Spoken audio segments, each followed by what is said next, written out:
عید کا موقع ہے, گھر والوں سے دور, یہاں پہ آپ عید گزارے ہیں, کیا جذبات رکھتے ہیں؟ جذبات تو رکھنا پڑے گا کیونکہ مجبوری ہے. جس جرم میں ہم آیا ہوا تھا اللہ ادھر کسی کو نہیں لائے. بچے ہیں آپ کے؟ جی بیوی بچے ہیں, یاد آتی ہے ان کی؟ کیوں نہیں آتے یار, دور کا بلوچستان کا دور سے آیا اور دوسرے صوبے سے آیا ہوا. آپ کو کتنا عرصہ ہو گیا یہاں پہ؟ مجھے یہاں 3 سال ہو گئے. گھر والے ملنے کے لیے آتے ہیں؟ جب بندہ سزا ہو جاتا ہے نا جی لمبی 25 سال یا سزا موت, تو پھر آہستہ آہستہ آہستہ بیچارے چھوڑ جاتے ہیں. MYK نیوز کی ویڈیوز دیکھنے کے لیے ہمارا چینل سبسکرائب کیجئے اور بیل آئیکن کو کلک کیجئے تاکہ آپ ہماری آنے والی ویڈیو سے باخبر رہ سکیں. جی السلام علیکم ناظرین, میں ہوں آپ کا ہوسٹ, آپ کا میزبان واصف اقبال, اور آپ دیکھ رہے ہیں MYK نیوز ٹی وی. ناظرین, دنیا بھر سے دیکھنے والوں کو, تمام دوستوں کو عید کی ڈھیروں خوشیاں بہت بہت مبارک ہوں. اس وقت میں موجود ہوں سینٹرل جیل ملتان میں.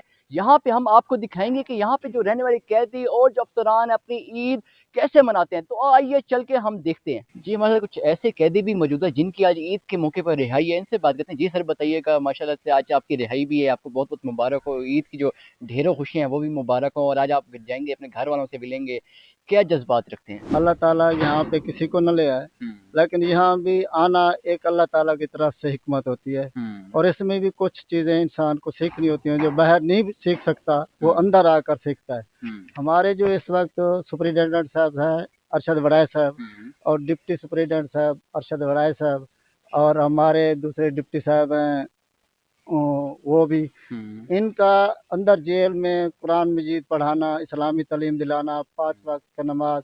اب میں باہر قرآن مجید نہیں پڑھا ہوا تھا, اور اللہ کا لاکھ لاکھ شکر ہے کہ میں ترجمے کے ساتھ قرآن مجید پڑھ کے جا رہا ہوں, اور ناظرے بھی پڑھاؤں اور ترجمے کے ساتھ بھی پڑھاؤں. اور خاص طور پر شان صاحب اور ارشد صاحب جب سے آئے ہیں 2-3 سال سے, ایسا ہے کہ جیسے ہم گھر میں رہ رہے ہیں, کوئی ہمیں کوئی پریشانی نہیں آئی. لیکن یہ ہے کہ بچوں کے ساتھ اور بیوی کے ساتھ اور اپنے خاندان کے ساتھ عید کی اور خوشی ہوتی ہے, لیکن انہوں نے بھی کمی نہیں چھوڑی ہمارے لیے. جو انتظامات کیے ہیں, کھانے کا انتظام کیا ہے, ڈاکٹری ہے, کوئی کسی قسم کی تکلیف ہو, رات کو ہو دن کو, ہمارے ڈاکٹر صاحبان کو, ہمارے خاص طور پہ ڈپٹی صاحب اور ڈپٹی سپرنٹینڈنٹ صاحب فزیکلی جو ہے مریضوں کے حساب سے کسی کو بھی کوئی تکلیف ہو رات کو ماشاءاللہ اسی وقت ہماری ہیلپ کرتے ہیں. گھر والوں کی یاد بھی آتی تھی اس تمام وقفے میں؟ بات یہ ہے کہ دنیا میں اگر اللہ اور اس کے رسول کے بعد ہمارے لیے نعمت ہے تو وہ بیوی بچے ہیں. بیوی بچے ہیں, بالکل. اور یہ ہمارے حضور پاک کا بھی یہ فرمان ہے کہ آپ اپنی بیوی اور بچوں سے جتنا بھی خرچ کریں وہ آپ کا ایک قسم کا صدقہ ہے, اور بچوں پہ خرچ کریں. اور میں دیکھو, میں ایک دیہات کا رہنے والا تھا, غریب خاندان سے تھا, اور اس وقت میرے 4 بچے ہیں, 2 بیٹیاں اور 2 بیٹے ہیں.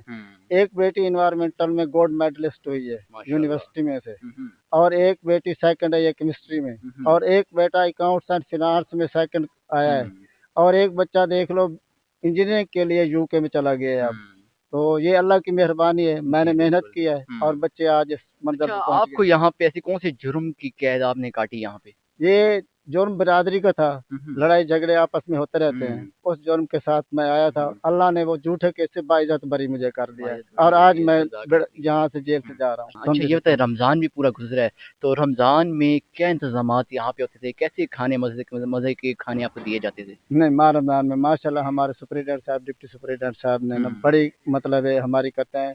روزانہ ڈیلی ہمارے ڈپٹی صاحب شان صاحب جو ہیں یہ لنگر پہ جا کے کھانا چیک کرتے ہیں, خود ٹیسٹ بھی کرتے ہیں, چیک بھی کرتے ہیں, صبح شام رات کو جب کھانا تقسیم ہو جاتا ہے پھر بھی وہ چیک کرتے ہیں ابھی ہو گیا ہے, کوئی قیدی تو ایسا رہ تو نہیں گیا کسی قسم کی کمپلینٹ. جی بالکل, ہمارے ساتھ اس وقت قیدی موجود ہیں. جی سر بتائیے گا, عید کا موقع ہے, گھر والوں سے دور, یہاں پہ آپ عید گزارے ہیں, کیا جذبات رکھتے ہیں؟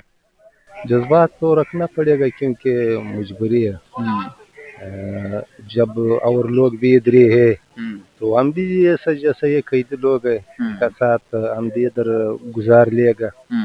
اور بار والے کو ہمارے یہ پیغام ہے, یہ جس جرم میں ہم آیا ہوا تھا اللہ ادھر کسی کو نہیں لائے. اچھا, کیا جرم کیا تھا آپ نے؟ منشیات ہے. منشیات کا. منشیات. تو اس کا خیال نہیں آیا کہ میں کیا کر رہا ہوں, کیسے ہو رہا ہے جو کچھ ہو رہا ہے؟ اسی ٹائم میں نہیں آیا ہوا تھا, ابھی ادھر جب پتہ ہم کو چل گیا ہے. بچے ہیں آپ کے؟ جی بچے ہیں, یاد آتی ہے ان کی؟ کیوں نہیں آتے یار, دور کا بلوچستان کا دور سے آیا اور دوسرے صوبے سے آیا ہوا, اس لیے یاد تو ضرور آئے گا. جب عید کا دن ہوئے گا تو ضرور بچے یاد آتا ہے.